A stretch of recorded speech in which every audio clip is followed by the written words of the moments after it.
Welcome to today's episode of the Mary Trump Show with the Nerd Avengers. Let's start here. Fish Sticks is out. Don Lemon is out. The amazing, wonderful Harry Belafonte has left us. He's died at the age of 96, so I wanted to give him his due later on. Fonnie Willis finally defines the word imminently. Okay, ready? Are you ready? Apparently, imminently means between 3 and 5 months from now. I will take it. And in a shocking move that surprises absolutely no one, President Biden and Vice President Harris announced their bid for re-election, which is a wonderful thing. We'll talk about all that, but first I have a question, Dahlia. You ready? Yep. How many corrupt right-wing Supreme Court justices does it take to screw over the American people? See what I did there? You thought I was going to tell a light bulb joke. Thank you. It was good. Jennifer Rubin and I were just having a brief green room powwow about the extent to which they all feel entitled to be billionaires. They think that they, all their law school buddies are billionaires and everyone they pals around with are billionaires. And so they just think they're entitled, and whatever these side hustles are. And the reason they don't disclose them is they know that they're side hustles, but it's just a crack up to me that they think they're martyrs, like they are serving the country and therefore are entitled to live like kings. It's so freaking depressing. And it tells you where we are kind of in the legal profession, but also just in terms of how we think about service. It's totally depressing. Yeah. Dahlia, along those lines, it's always amazed me that when people make excuses for people in power by saying things like, think about what they gave up. They could have had this amazing life if they hadn't decided to be. It's like, I'm sorry. If you're a Supreme Court justice, if you are in the Oval Office, that's an honor, that's bestowed upon you. Plus, it comes with lots and lots of perks. Sure, it's hard work, but if you don't want to do it, don't run. I mean, it's, the absurdity of that. With great power comes great opportunities to grift. I don't think that's the saying. I think it's with great power comes great responsibility. But what do I know? But it's like these latest revelations. As far as I see it, they don't tell us anything new about the individual people. Like, are we surprised that Clarence Thomas is as corrupt and disgusting as we thought he was? Are we surprised that Neil Gorsuch, who showed himself to be a man without honor by agreeing to take a corrupt nomination in the first place, and that Alito is going to make egregious accusations against the sitting president of the United States? None of that's surprising, Dahlia. What's surprising to me is the lack of spine, the lack of willingness to do anything about it. What is that about? What is going on? Well, I mean, I think look, people like Sheldon Whitehouse are trying to do something about it. I think there is a small, very, very clear-eyed group of people who are trying to get ethics reform passed, who are trying to have an inspector general, who are trying to make sure they want, Merrick Garland to start an investigation. The problem is there's nobody supporting them. They're seen as sort of nutters and outliers, even though they are calling for the only reforms that I think are possible. And to me, it goes back to this theme, Mary, of we are such a monarchic people in some sense. We just think that we live under the dead hand of Trump justices for all time. And it really sucks. And we're really sad, too bad, but we don't want to do anything about it. And sweeping into that is a whole conversation about court reform, about structural reform, about term limits, about all the things that 0.1% of the population are really pushing for. And I think in some sense, it's utterly self-fulfilling. If we think they're monarchs and they think they're monarchs, then it's just a perfect circle. Jen? One other thing that struck me as Dahlia was explaining the sense of entitlement of the justices is in fact, they are in an era where they give up so much less than in the past. These people write books. Right. Presumably they don't donate all those funds. They go to European vacations and guest speak in Europe over the summer. They have a magnificent intellectual and frankly economic lifestyle. Yeah. So of all the people to be complaining, they're the least entitled. Yeah. 20 or 30 years ago, there weren't these outlets. And frankly, judges didn't make a lot of speeches. They didn't write books. I actually liked that era better when they actually kept their opinions in their opinions and at least maintained the pretense that they hadn't made up their mind on everything and anything. Jen, they're like robber barons at this point. Yes. Yes. Incredible. Not like R.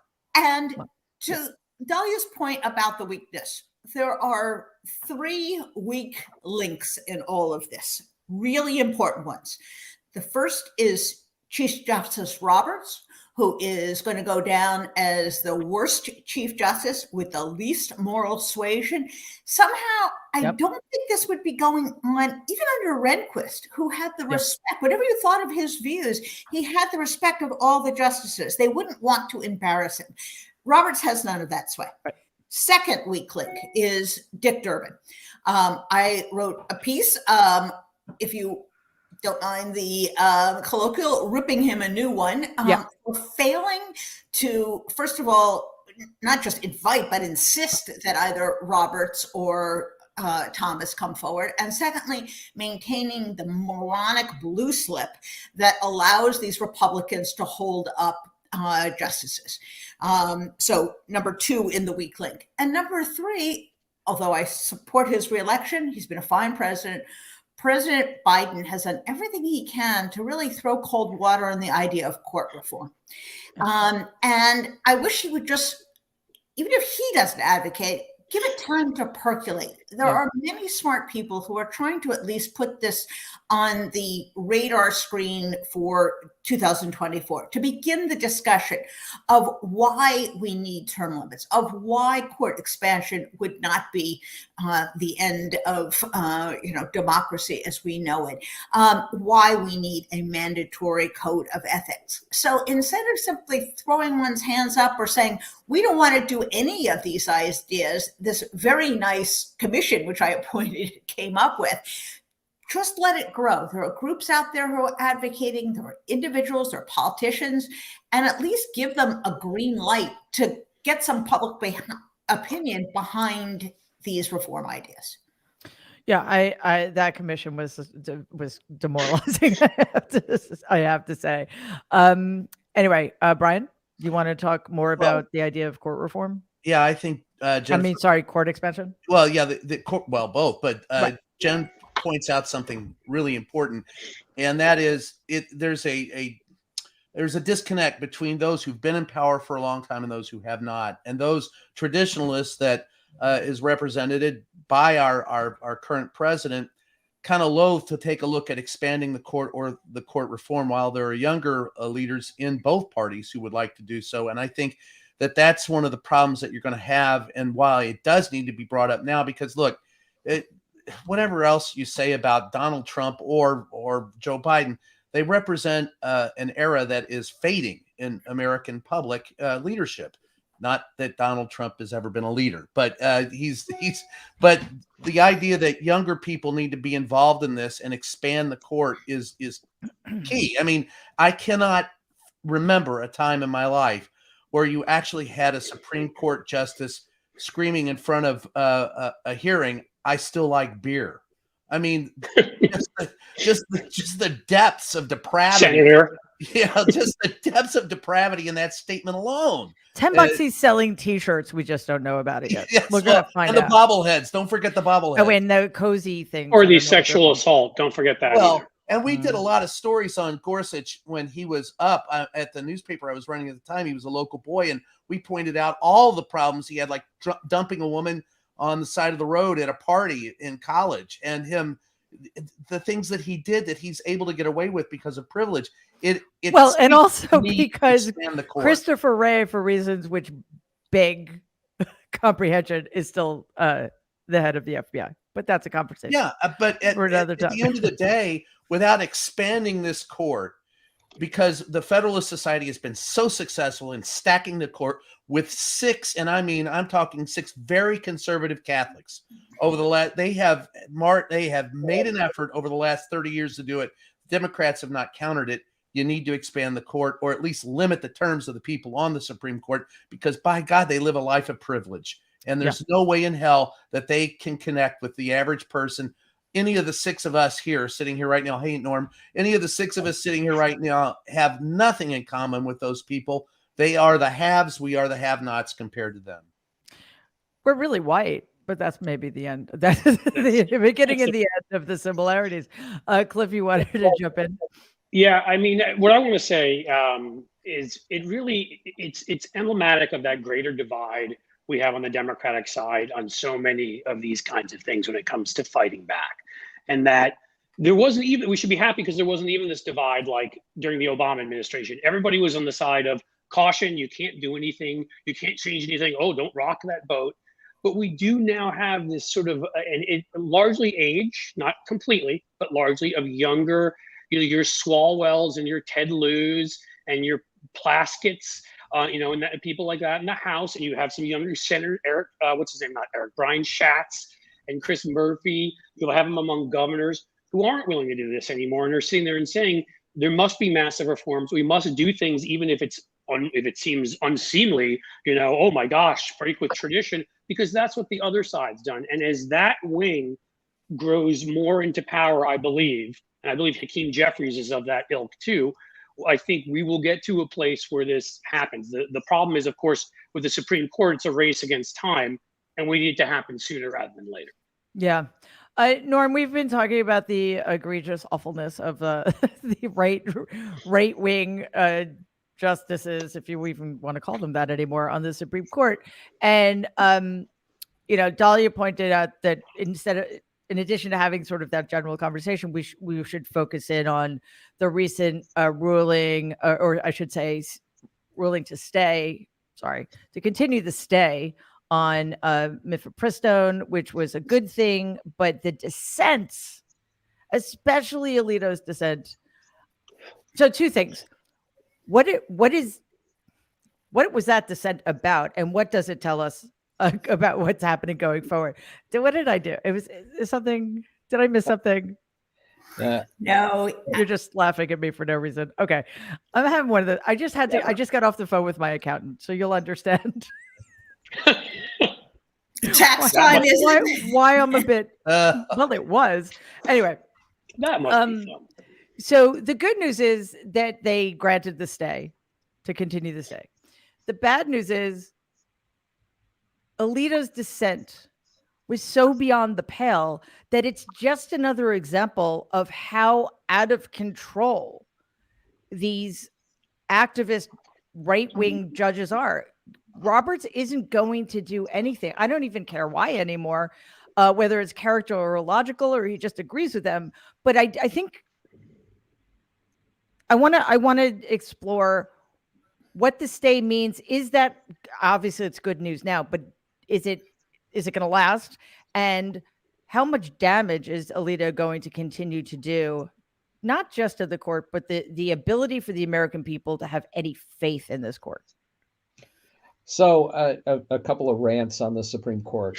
First, it is Alito. It's the Alito court more than it is the Roberts court. Yes. But that reflects a broader reality.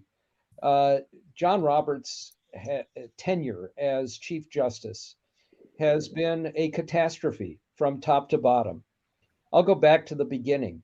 He had a confirmation hearing in which he pledged that he was going to seek out 8-1 or 9-0 decisions rather than the 5-4 ones to restore the integrity of the court, and he would respect stare decisis, and he would try to rule on the narrowest of grounds to build those larger majorities. Before you could clear your throat, he took up Citizens United, which was a complete lie of his pledge. Remember that this case was brought in a narrow, as applied way. There was, in fact, an easy way to make it an 8-1 or 9-0 decision. And he decided pushed to some degree by his colleagues, but he decided to pull it back and argue it in the broadest way that had not been briefed, was not involved in the decision. So that was the start. Now, I have people tell me, well, the Chief Justice is weak. There's little he can do. He is the head of the judiciary. He could have, right at the beginning or at any time along the way, applied the code of ethics, the code of conduct that applies to all the other judges. He resisted it. He gave a speech resisting it. He has stood by while every norm of the court has been shattered. The idea that they all now get along. Alito basically went after Amy Coney Barrett, along with all the other women in this dissent, which was despicable in every respect. But let's come back to John Roberts. This is the Roberts court in a formal sense, even if it's the Alito court otherwise. He has soiled the Supreme Court in multitudinous ways. And at the same time, Dahlia will weigh in on this. I think this will hold when they take it up again for a couple of reasons. One is they cannot get too far from the standing issue without having huge problems themselves. And this is farcical, the idea that these doctors who had nothing to do with prescribing the drug, who created some phony pretext for standing, would be unable to get through with that. It ain't going to happen. The second reason is, as we know, this decision, if it held, would be a grievous blow to the entire big pharma, all the pharmaceutical industry. And the idea that the court, much less the Republican patrons in the Senate, are immune from pressure from big pharma. Who knows which justice we will learn bought property or sold property to a pharma executive before we get too far. I don't think they'll let that go. But the idea that they will step back from Dobbs and not try to go further in other ways, forget it. There are still fanatics on this court. That's right. 5.5 or 6 fanatics. Yeah, I mean, Dahlia, I never thought I would be confident in the fact that Supreme Court justices might rule the right way simply because otherwise it might endanger their access to luxury vacations. But here we are. So it's a nice yacht. So following Norm, hopefully you can help clear up my word salad from earlier. No, first of all, I was just laughing because your question was just Alito ? And I thought that was perfect. I was laughing because that's all you needed to say. Okay. One quick thing about Alito as well, his dissent. I mean, it's such a grievance dissent, and that's like the water he swims in is just perpetually aggrieved. Sounds and familiar. Self-pitying, and it. The other thing that I think is shocking and maybe didn't get enough attention is the implication in his dissent that the Biden administration wasn't going to do the right thing. That's who the hell? I mean, this is the guy who follow the law. They weren't going to follow. Well, and by the way, couldn't follow the law because they had 2 conflicting, mandates from 2 conflicting courts. But the idea, it's so of a piece with the relentless attacks on the administrative state, and it is so of a piece with the kneecapping of the EPA last term and the persistent claim that the problem with government is government, and it's just so shocking that he would put a line like that in a dissent. The other thing I want to say just on John Roberts is, I think I've said this before, but I really want to say it again. Go back and read how Abe Fortas was ousted from the court. Adam Cohen, his amazing book from 2 years ago, he's got an op-ed a few weeks ago in, I think, the Times, just explaining the key of Chief Justice Warren pushing Fortas out. He was an absolute prime mover in making sure that as the Nixon administration, as Nixon's attorney general worked the levers, the Chief Justice was the one who wrangled that. And they were both liberals. So just to be super clear, like the idea that there's absolutely nothing John Roberts can do, he's paralyzed because he has no soft power or, formal power, is just not true historically. And we keep forgetting that lesson. Here's the last thing I want to say. And I think this goes to Norm's point about optics. To the extent that anyone thought that the court blinking last Friday at 7 p.m. and issuing, again, an unexplained shadow docket order with no law in it, I just want to point people to the oral argument in a case on Wednesday that kind of went under the radar, this case Counterman, that was about a stalker, somebody who was harassing someone on Facebook for years and years and years. Go back and listen to the oral argument where the justices are reading the harassing messages and laughing ha ha ha at the abuse that was heaped on this woman who, by the way, left the state of Colorado, stopped performing music, was so traumatized by her stalker. And they were defending his messages, but also laughing. And the thing that I just want to point out is that justices who feel that they're on the ropes, that they're under scrutiny, who feel as though women in this country are invisible to them, wouldn't have done that, wouldn't have centered an entire oral argument on the claim, and Justice Gorsuch made it, Justice Barrett made it, and Justice Thomas made it, that the problem with rules that prevent people from cyber stalking and harassing women is that people are too sensitive, that we're all eggshell people and we're all hypersensitive. And I just want to the extent that we think that the court cares what we feel about them, that was a staggering performance. Didn't they ask what reasonable even is? I didn't mean to cut in, but that one line with what can even be considered reasonable anymore, because the left has gotten to be so sensitive in this. And I know two of the justices said that openly, they're talking that way. Yeah. Well, we are a wig after all. We have objective, reasonable person standard in so many realms of the law. The idea that the one place that we can't have it is in, hateful, vicious internet harassment is beyond belief. But I think just going back and listening to that argument and listening to the justices laughing at how benign these messages were tells me they don't care as much as we think they care. Yeah, actually, Jen, I don't think they care at all. And why should they? I mean, it's how I feel about Donald. Why would he ever think he's going to get held accountable for anything? Because he never has been. That's where we are with Thomas, and who never should have been on the court in the first place. Who probably sent one of those messages. Kavanaugh, right? Who never should have been on the court in the first place. So on the one hand, the ruling proves that misogyny is not just for men. And two, that, the Supreme Court is akin to Animal House. It's just, there are absolutely no standards of ethics or, I don't really like this word, but morality in the loosest sense of the word. Wormer in Animal House. I'm sorry? It's Dean Wormer in Animal House. That's right. That's right. Yep.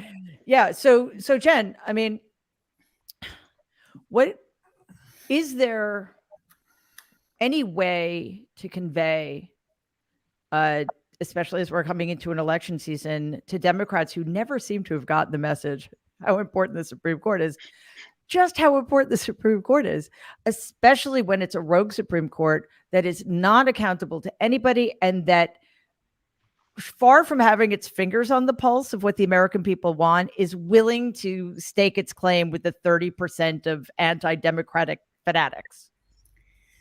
It's interesting. I interviewed Tammy Baldwin, and the interview is up today. And she had a great comment. And she says, it is important that voters understand how we got here.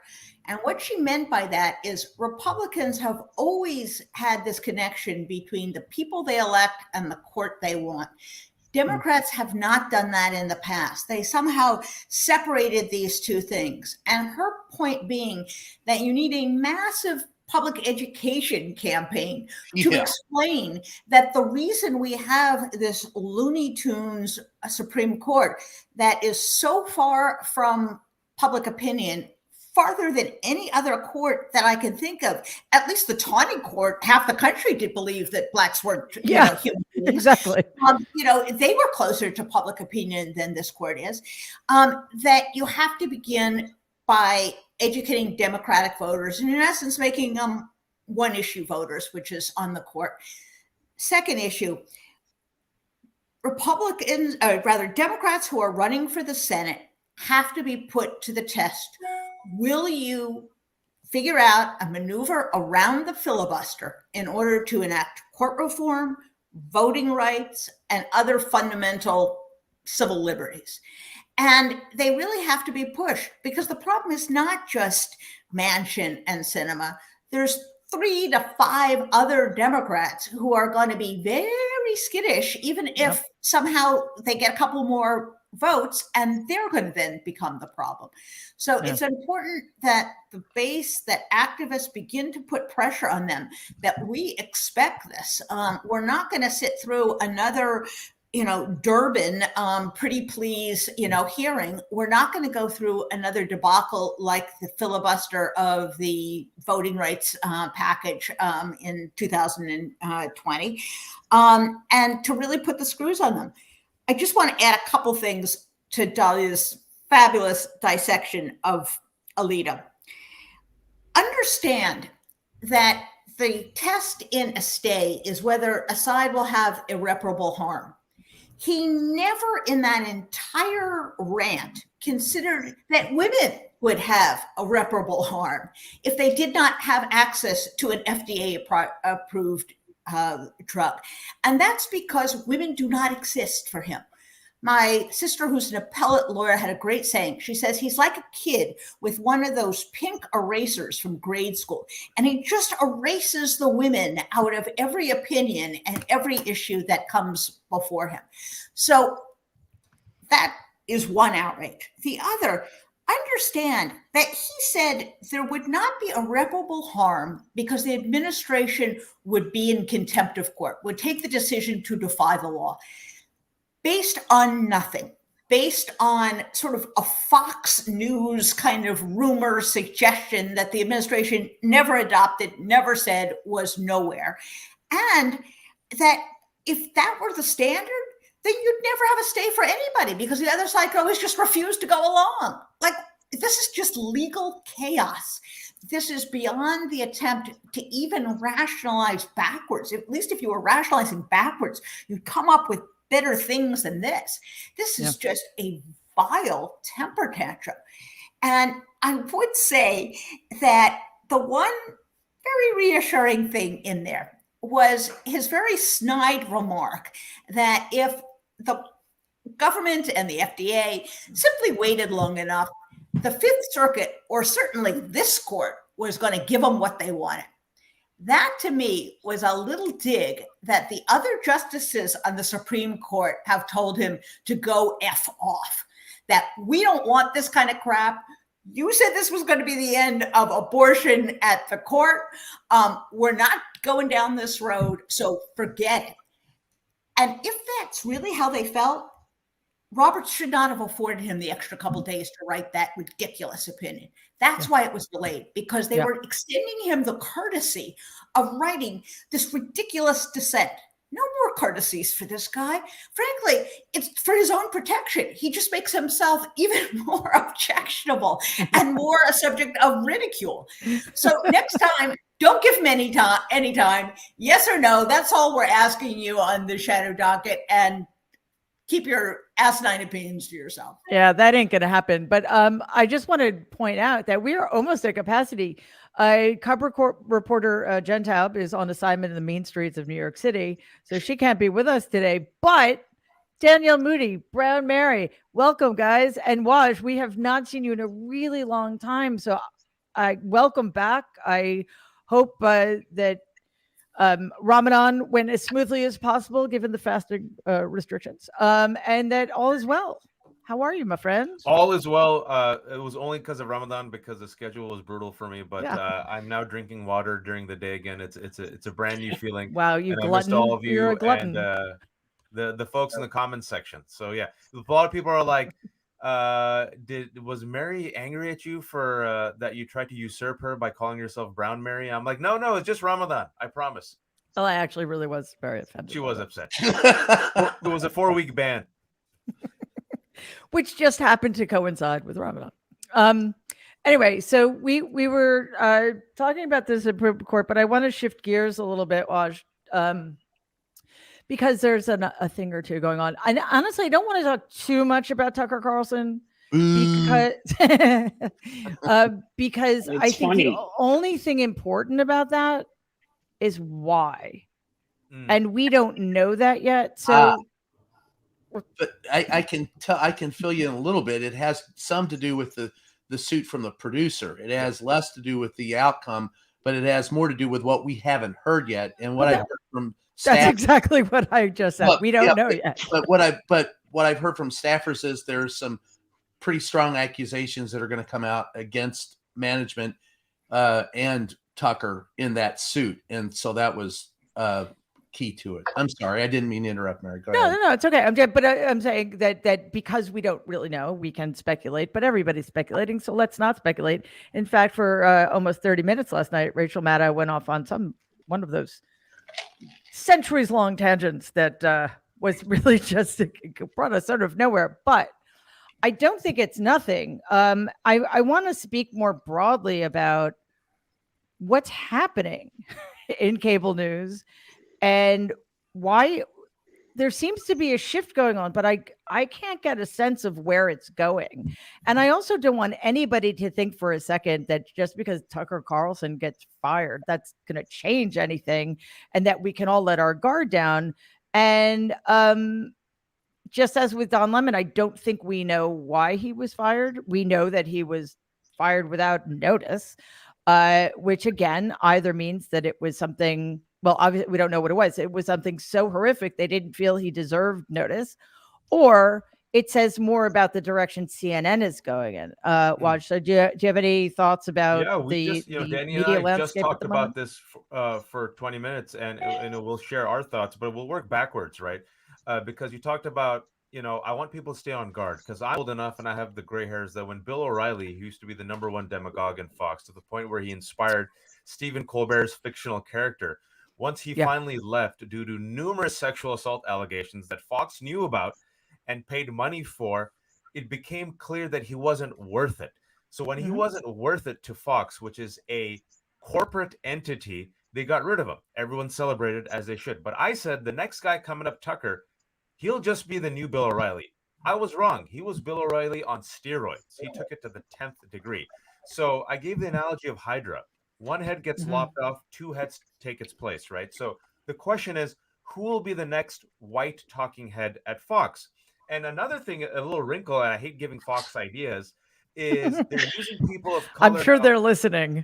But they're using people of color now aggressively to launder and Trojan horse their racism, just like this guy Vivek, right? With the Don Lemon CNN clip, the anti-woke CEO who's running for president, who's son of Indian immigrants, who sounds like, some of the white nationalists on Tucker Carlson's show. So I want people to be prepared that Fox cannot change its stripes because the business model now of right-wing radio and right-wing media needs to churn out a constant daily outrage hit. The base has been radicalized that they need their daily hit in their veins. If they veer away from it, as they saw just with, post-Trump briefly, you go to Newsmax or One American News Network, right? So the business model needs to churn out this baseline hit of hate and fury and rage. Who will replace it? Now, that being said, I still think we should celebrate because the Dominion lawsuit, in addition to taking the $787.5 million, also, as Brian was saying, and we can only tell you what we know, has, through the discovery process, revealed a treasure trove of redacted texts and private messages. And what reporters are saying is that the stuff that we haven't seen, but Fox executives have seen, show that Tucker was using the same type of language, sexist, racist, demeaning language, not just against immigrants and Jews and people of color, but also against Fox executives and colleagues.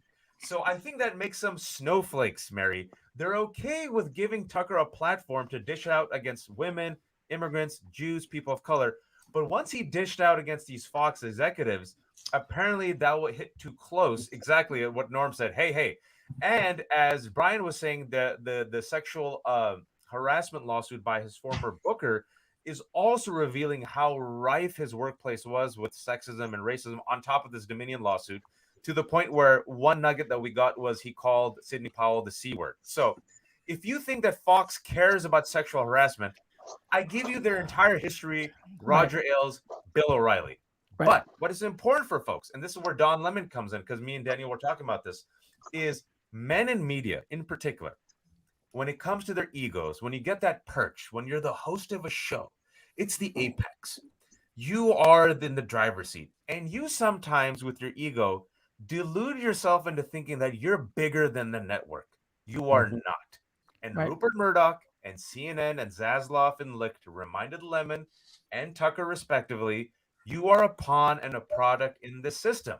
And if you are not worth it financially, you are out. And with Don, we don't know what we don't know, but we know he's had a history, unfortunately, of misogyny.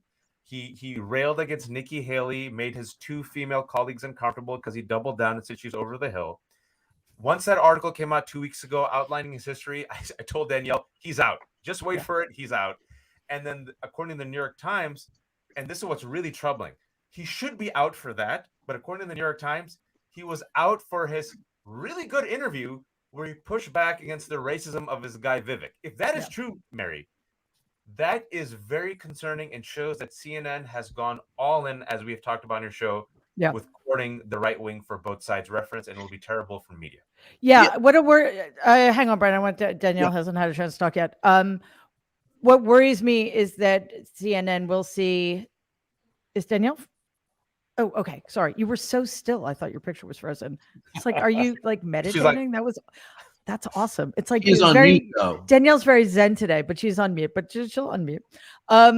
So that CNN is going to take this as an opportunity to fill a void that doesn't actually exist, because everybody at Fox is just as bad. They're maybe just not as open about it. And I also want to say that I never thought I would feel sorry for Sean Hannity, but everybody forgets that actually Sean Hannity was the next Bill O'Reilly, and then Tucker Carlson. I know, it's just so sad, and he has such a thoughts and prayers. Anyway, small little violin. But that 8 p.m. slot at Fox is like the Spinal Tap drummer. Yeah, exactly. But anyway, so Danielle, that CNN is going to take this as their cue to move farther right, because somehow there's an opening with the absence of Tucker, who of course will be replaced by somebody just as bad, who will probably be worse, because, and everybody needs to remember this, these people don't get fired because of their politics and their ideology. They get fired because they keep fucking up in their personal lives and crossing lines and having to pay a lot of money in lawsuits. That's to settle lawsuits, rather. I think that the thing that is really important to understand, and for people who watch this show, who listen to independent podcasts, is that media, corporate media, is a machine. It is a money machine. It is about how much money you can make and who you can make that money off of. And like Waj said, it is the ego of these men, who is always men, that believe that they are more powerful and that their personal brand is bigger than the network. And at the end of the day, if you want like actual news and like actual information and deep analysis that doesn't come in a 5 to 7 second soundbite, then invest in independent media. Because at the end of the day, like, you're only getting what it is that the corporate heads in the C-suite want you to get. Right? There's a reason why everyone had their fucking cameras planted on Donald Trump's tarmac and plane, as he was coming into New York for the indictment trial. There's a reason why instead you're not going to hear about, the kids that were walking out of classes in Tennessee and taking over the state building. And that was only like an aside in many people's shows as it was happening, and it continues to happen. There's a reason why you're not going to get the coverage of kids walking out of school in Florida and all of these different places, because the corporate hacks, the entities that have the power to greenlight and create these segments and to usher our democracy forward, they don't see money in that. right? The money is in the grift. The money is in keeping people complacent. The money is in that. And so I think that what we are seeing and what we've seen for a while is this shakeup in mainstream media, is people moving away, right, from having their eyeballs on, the Tucker Carlsons and the Don Lemons and the quote unquote prime time, and finding their sources elsewhere, right? Because, it's like people had always said to me, and I go on MSNBC probably weekly, right? But the point is, the people always like, oh, Danielle, you should have a TV show. And I'm like, ain't nobody putting me on TV. Like, are you crazy? Right? Like, I get the 5-minute hit time. We're working on it. We're working on it. Here's the thing. I don't want to be on TV. And you will, I promise. But I don't, because I feel you. I don't want my social media to be owned. I don't want my voice to be owned. I don't want people telling me what I can tweet, what TikTok video I can't do, who I can talk about. Oh, don't talk about this administration because we have a revolving door and we want folks to come in. Like, people need to understand that when you see people and you're like, oh, I wish that person had a show, there's always a reason why those people don't have their own shows. Right. Well, that's because we need a different network. That's why. Yeah, that's what I'm talking about. I'm not talking about the pre-existing structure. Is a dangerous one. Brian, quick follow up. Well, I just want to first. I want to thank Danielle for promoting the book. It's called "Free the Press." That's the point of all. Hang on one second, though, because otherwise I'll forget. Because as I mentioned, I had to talk about accounting earlier, so my brain is still a little bit fried. But Danielle mentioned something that reminded me of something we talked about a few weeks ago. For those of you who weren't here or who didn't watch, we had an amazing show led by Norm in which we talked about his initiatives for mental health and police reform. It was phenomenal.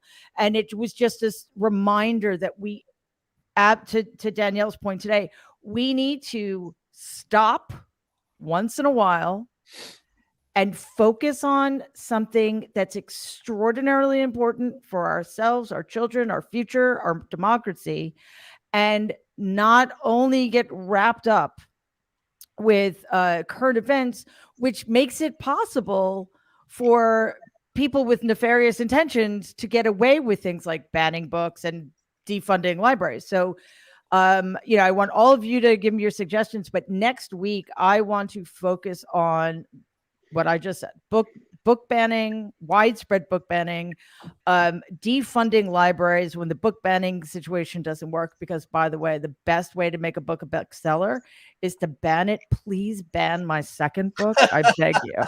It's called The Reckoning, and it's worthy of being banned. I probably shouldn't say that because it sounds bad. No, but seriously, I mean, so now they're defunding libraries, and I want. There you go. All of mine are behind me. I was trying to find all the Nerd All of your books are right behind me, but they're too far away. Anyway, so I want to, book banning, defunding libraries, but also what Gen Z is doing, how it affects them, what they're doing about it, what we should be doing about it. Its ties to Nazism. I mean, this is serious, serious stuff. And it is debasing one of the most fundamental aspects of democracy. And quite honestly, it also has huge implications for how we educate our children, if we educate them, etc. So that's next week. Hopefully, as many of you can be here as possible. I think it's one of the most important topics that we're facing today. Brian, you wanted to follow up? I just want to follow up on Danielle and what Brown Mary Trump Watch said over there. First, look, nothing's going to change. What you're going to get the appearance of change at Fox. Why? Right. Because let's count the 787 million reasons why. That's why. Because they got whacked with the largest settlement ever. If you really want to make fundamental change in media, CNN isn't going to change. Maybe they'll drift to where there's a larger revenue stream, but it is all about the revenue. If you want to make legitimate change to media, there is no way you can do it without taking what Biden said he wanted to do with other industries, and that is bust up the monopolies with 6 major companies that dominate 90% of what you see, read, or hear. You simply cannot have a diversity of opinion. Danielle, that's why you don't want to be on television. Exactly. I get it. I feel you, because there is no diversity of ownership. There is no diversity of opinions. There are six boardrooms that control what we see, read, or hear. Hey, Brian, for context, I'll guarantee you none of those people in those 6 boardrooms are liberal, or are they black, or are they female? They are mostly old white guys who determine exactly what it is that we see, read, or hear. And until we take, and this is something that we have to hold our legislators to. This is something that we have to hold the president to. If you're talking about diversification, you must bust up the media monopolies. And by the way, that would put more reporters out on the field. How? Real simple. For example, when Gannett buys up these mega companies, buy up the newspapers, what they do is, all right, look, I have 8 papers. I don't need 8 different reporters in DC covering it. I can have one covering it for all 8. So in fact, there is a newspaper owned by Gannett right now in Southern California that has no reporters at all. They simply reprint what other Gannett papers publish. The Courier-Journal and Louisville Times, the Des Moines Register, those were once very big regional newspapers which have very small staffs now, owned by Gannett, destroying local coverage. And again, if you want the best coverage, it starts locally. And Danielle, you do deserve to be on TV. But here's the thing. I can tweet and I pointed this out in the White House. I have tweeted out something that'll get 2 or 3 million views in 15 minutes before the press, before the television stations can take the video, cut the video, put it on their show, and put it on the air. Those people are now not nearly as important as they pretend to be in the White House or covering Congress. Those people at the major networks do not have an audience, and they are defending their territory and trying to keep people like you, Danielle, and people like you, Waj, and people like me out of it so that they can feed their maw. And it's got to change. If it doesn't change, journalism is dead. And you see it when you watch Fox and you see Tucker Carlson, and when you watch Fox and you see Hannity, and you see that in their text, what they say. And I beg everyone to go and read some of that stuff and just read what they're doing. They are pandering to an audience to make money. Of course they are. And that the very definition of a quick follow-up. Can I just give one line of context to that? Sure, sorry. It's for listeners. No, just so they know. I get on that rant and I can't get off. It's all right. I know, man. You're on the sauce. It's all right, come on, let's go, Cliff. Let's go. Okay, here you go. Very quickly. Has something to say, and Jen has something to say. There were 60-something companies that owned media companies that owned entities here in the 1980s. So we've gone from 60-something owners of our media to 6 for people. I think that provides good context as to what's happened. Yeah, it's a disaster. So sorry, Norm and then Jen. Or Jen and then Norm. No, Jen first. Okay, go ahead, Jen. It never amazes me how little actual news there are on cable news stations that have 24 hours to fill. They take the same story that all of them are covered with the same limited talking points. They're like politicians, and they just regurgitate it all day long. They never look at any subject in depth. They never go beyond those few subjects because they're afraid someone's going to click over to see something else. It is a completely wasted resource. They don't report. They don't uncover things. They report what other people uncover. Sometimes they regurgitate what Tucker Carlson was saying, so they give him an even bigger platform to propagandize this crap. But it's not news, and they're not serving as news organizations. And I think Brian is right, Cliff is right. Part of the problem would help by diversification, but it's also a matter of realizing that, you know what?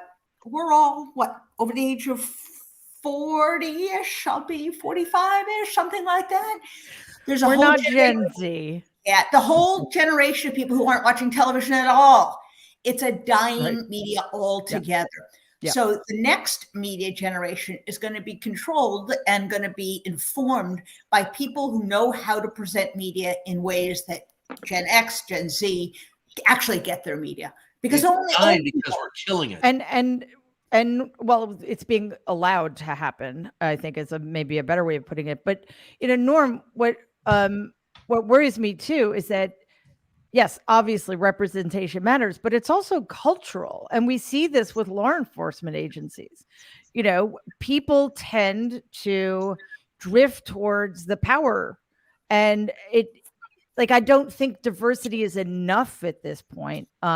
But anyway, that's just an observation. Norm, go ahead and take Sure. off where you wanted to. And let me note again that military bases all around the world have Fox News up 24/7. But I want to make a point about Fox. That is a point I made about the NRA. Playboy magazine was this huge monolith for decades and made Hugh Hefner a fortune. Mm-hmm. And, they would say people would read the articles, but the whole idea was the centerfold was like the girl next door. Mm-hmm. And it was in a relative way pristine. They never showed much that was explicit. Mm-hmm. They showed breasts and sort of a little bit down there, but not much. And then along came Penthouse, right? And it took their advertisers and it took their subscribers. And what did they do? They moved to the right and became raunchy. And what we've seen with Fox is, and this is, Tucker going, they're not going to replace Tucker with anybody who is diluted in any fashion, because they're not going to allow Owen or any of the others to get to the right of them. And they're going to exacerbate these cultural divides and wars, as Tucker did. And remember, Tucker left bloodshed behind. People died as a result of what he did. He helped to destroy faith in democracy. So there's more. And I want to make just one other point, and we can elaborate on it when we do the show on book banning. I listened to this wonderful interview of Judy Blume that Terry Gross did on Fresh Air. And what particularly struck me is that in a lot of states, they're banning the book about Are You There, God?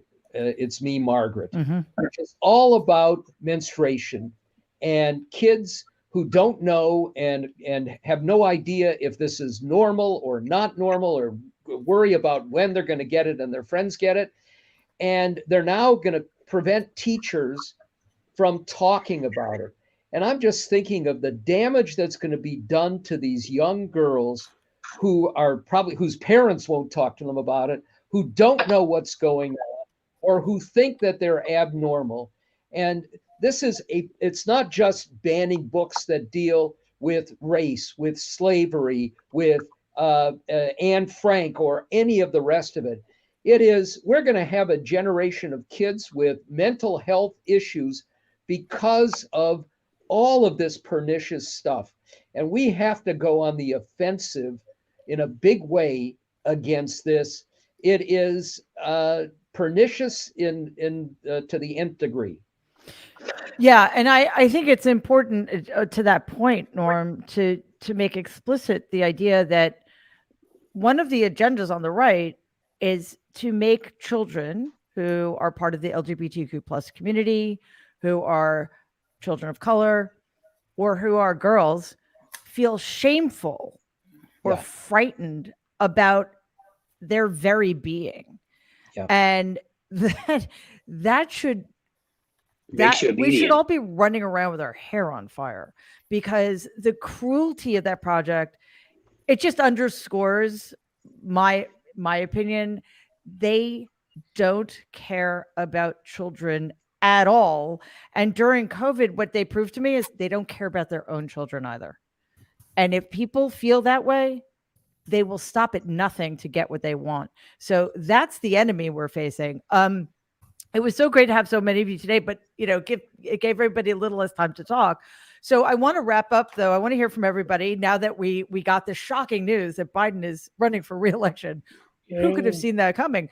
I want everybody, at least those of you who are supportive of this move, to give me a campaign slogan, because we need to understand something very important.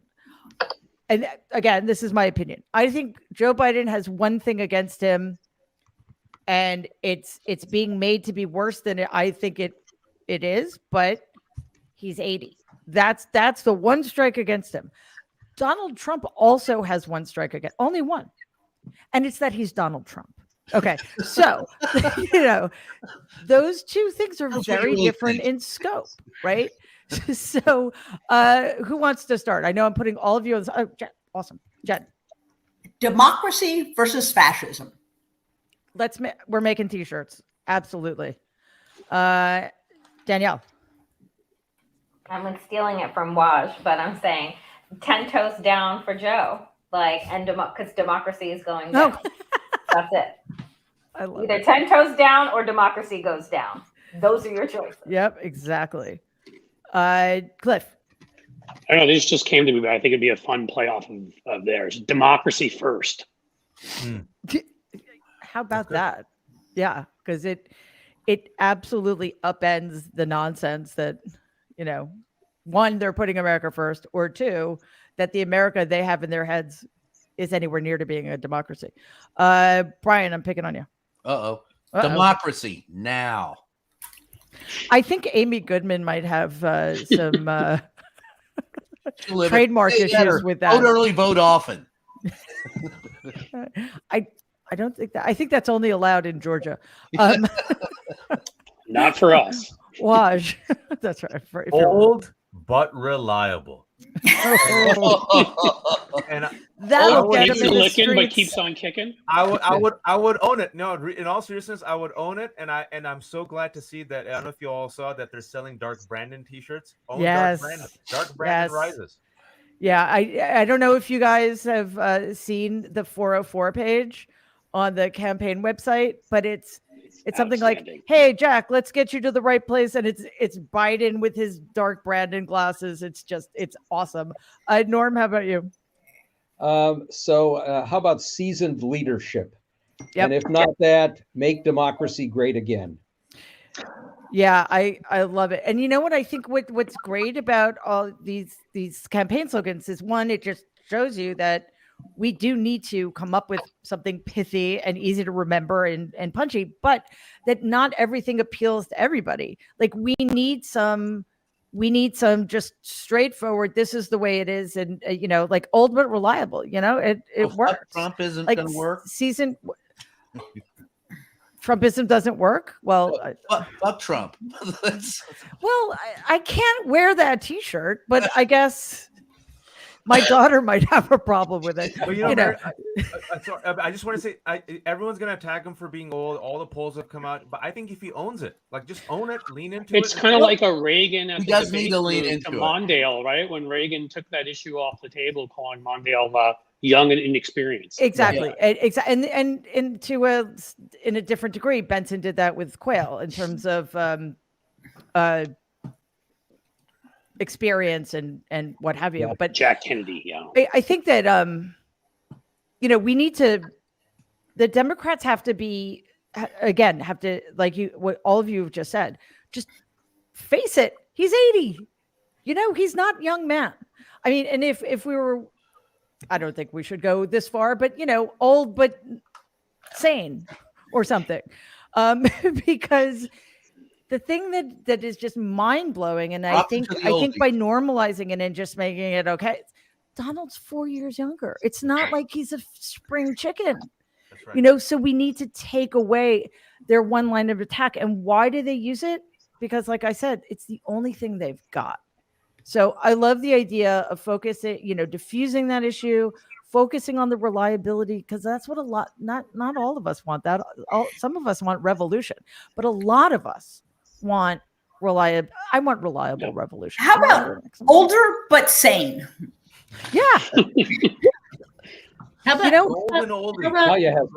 how about this is my real face? Oh God, this is my real hair. Well played. Yeah. How about old but damn, I look good. Too soon, Dahlia. Too soon. I like what Biden says sometimes when he comes out and we start asking him questions. He just looks at us and, oh, come on, man. Exactly. Really quickly, I'm sorry, I almost forgot about this. As I mentioned at the beginning, Harry Belafonte has left us at the age of 96, and I just wanted to say thank you to him for his beautiful voice, his music, and his activism. And if anybody wanted to add anything.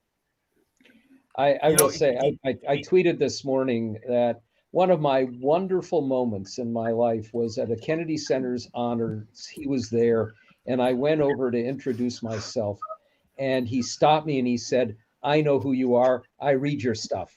What a cool moment. Voted on that for weeks thereafter.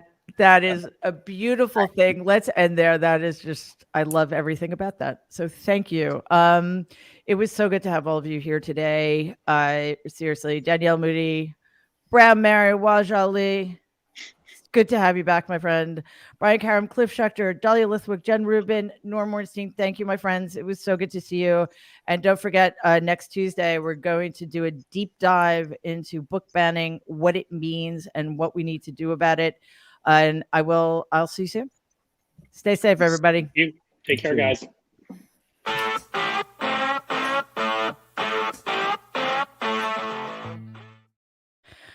Well, that was nice. This is the first time we've had so many Nerd Avengers in one place in a while. So I'm really happy that you were all here to see everybody.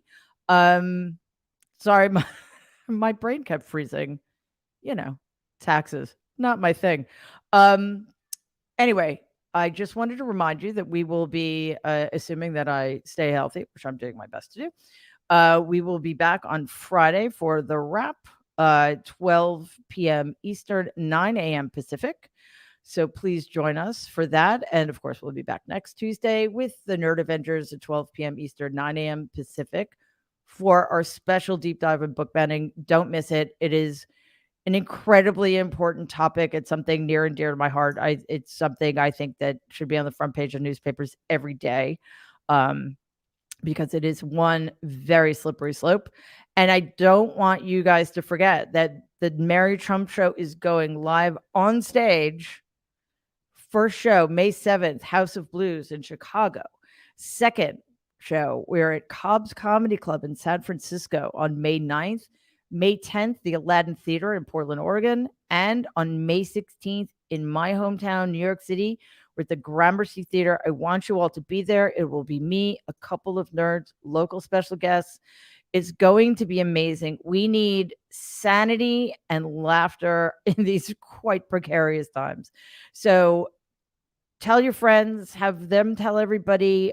We want you there. And if you go, please give us a shout out so we know you're coming. I can't wait to meet all of you in person. And I think that's it. Other than, of course, you can listen to the show on Apple or wherever you get your podcasts. That does it for us today. I will see you Friday again for the wrap, 12 p.m. Eastern, 9 a.m. Pacific. In the meantime, please stay safe and be kind.